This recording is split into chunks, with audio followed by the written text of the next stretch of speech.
Yoga. What is up? I am the Concrete Yogi, and I'm coming to you live. I'm not coming to you live. I'm on YouTube right now, and you might have seen I got some other YouTube videos up. This is maybe, I don't know, the 6th, 7th, 8th installment. Not exactly sure, but sorry, I just had to turn the camera. The reason that I do these YouTube videos is as a practice round. It's a little practice run going over what I'm going to be talking about during the day on the live broadcast. And you can catch that live broadcast every day at 2 p.m. Eastern Time on Facebook Live at The Concrete Yogi.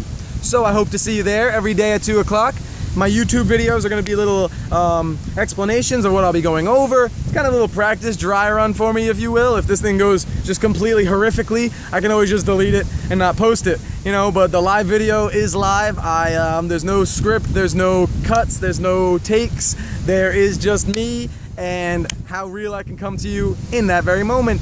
And this seems to be going pretty good. As you can tell, I don't care if I have to move the camera and stuff. I'm not going to start over that kind of thing. So yeah. Let's get it off. Let's set it off. Let's get going. Welcome everyone to episode 3 with the Concrete Yogi. I don't have a name for the show yet. I don't know if I'll ever have a name for the show. Who knows? It's all happening. I'm having fun. I'm sharing my intellect, my knowledge, my experience, and I'm just loving it. The last few episodes, the last few days, I've been going over Dharma, being happy, feeling grateful, feeling blessed, finding things that make you happy, that make you want to get up in the morning, that make you lose sleep at night, that, you know, really make you feel like you are living the life you're meant to live. And today I want to take a pause on the Yoga Sutras, because that's something that I've been describing at length throughout. That's been a common thread. Notice the word, sutra, thread. That's been the common thread.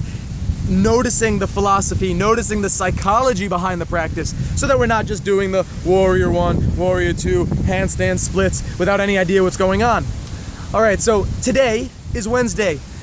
This is up on YouTube, so you have no idea what day I posted this, but today is Wednesday, and I like to call Wednesdays Warrior Wednesdays. I teach 4 classes on Wednesdays. I teach 2 intense classes. One's a power class, one's a vinyasa, and then I teach 2 more restorative, more meditative, slow-paced classes.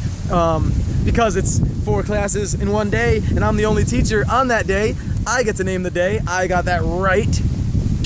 And I call it Warrior Wednesday. So I'm gonna take that Warrior Wednesday off of the mat, out of the classroom, and bring it to you guys. What are you a warrior for? I'll just start out asking that as a simple question. It may seem empty, it may seem vague, but really we all have that something. That's something. When you trace it back, a lot of the times we're gonna meet at the same thing, believe it or not, but as individuals, we're gonna have that one thing that makes you special. You finding that one thing that makes you special, of course, that's your Dharma. And that I spoke about in another video, but once you find it, you don't hoard it for yourself. I'm gonna use an example now. I'll just say I'm a warrior for peace of mind specifically. And say I wanted that peace of mind for myself. Once I found it, to hoard it would be greedy, it would be selfish of me. And if you really are a warrior for something, it's not just for yourself. It's for all of those around you, because you start to get an idea that they are going through the same things, they might have the same problems. Of course, they are individual, their life is their own, but if there's any similarities, if there's any way that we can help each other grow and build each other up, we should always take advantage of that.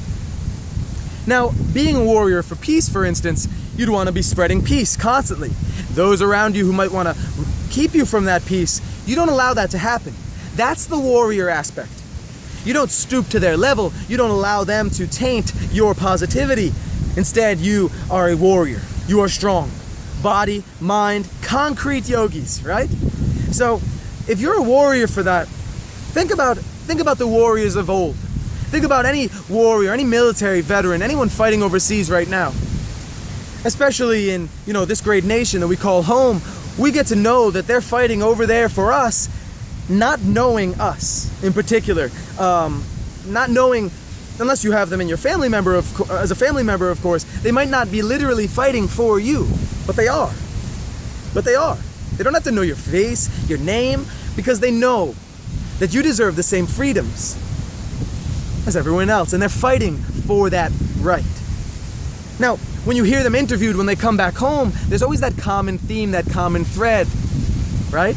And that common thread isn't that they were fighting for themselves, that they were thinking about themselves, and they were hoping to survive for themselves.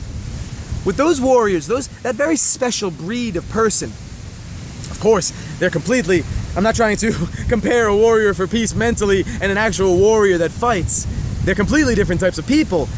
We should definitely honor those men that fight for our freedoms. But that's away from the point right now. I want to bring it back. Just knowing that they're over there fighting for you. And when they're interviewed, they say that they're fighting for the people back home that they know and love.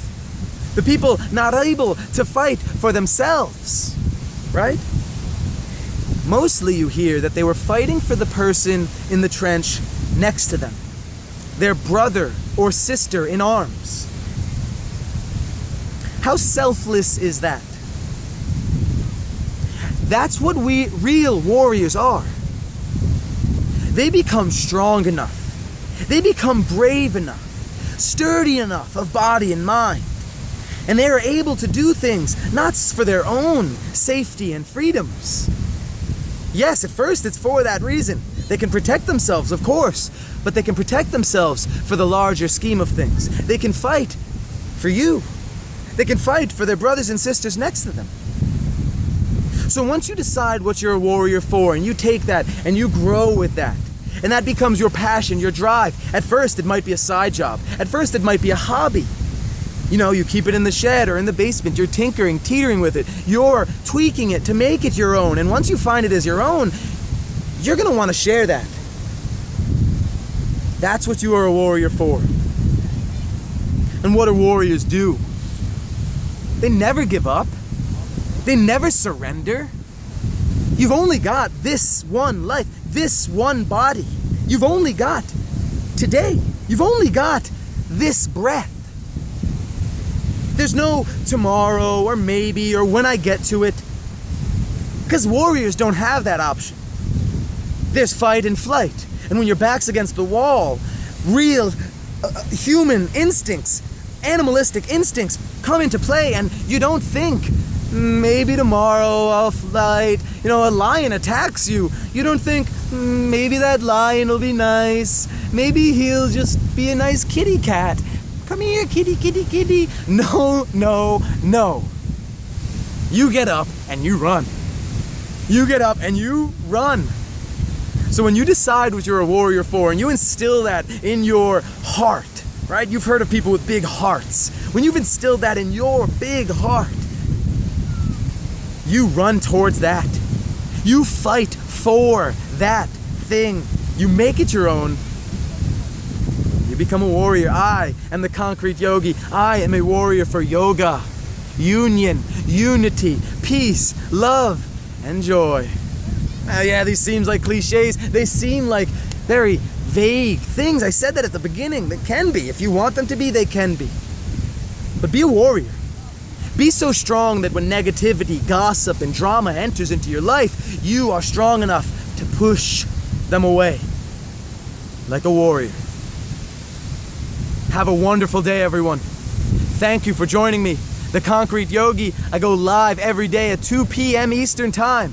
And before me, you can catch my boy, Dash Kellner, Swolenormous, Papa M. Effing Swoley, yo, on Facebook Live at Swolenormous, 12 noon Eastern. He goes live, The Daily Swole. Have a beautiful day, everyone. I'm gonna step aside. I'll let you soak this in for 1 second. But again, thank you so much for joining me. Thank you so much for hearing me out, hearing my perspective. I hope that it helped you in any way possible. Peace. Have a great day.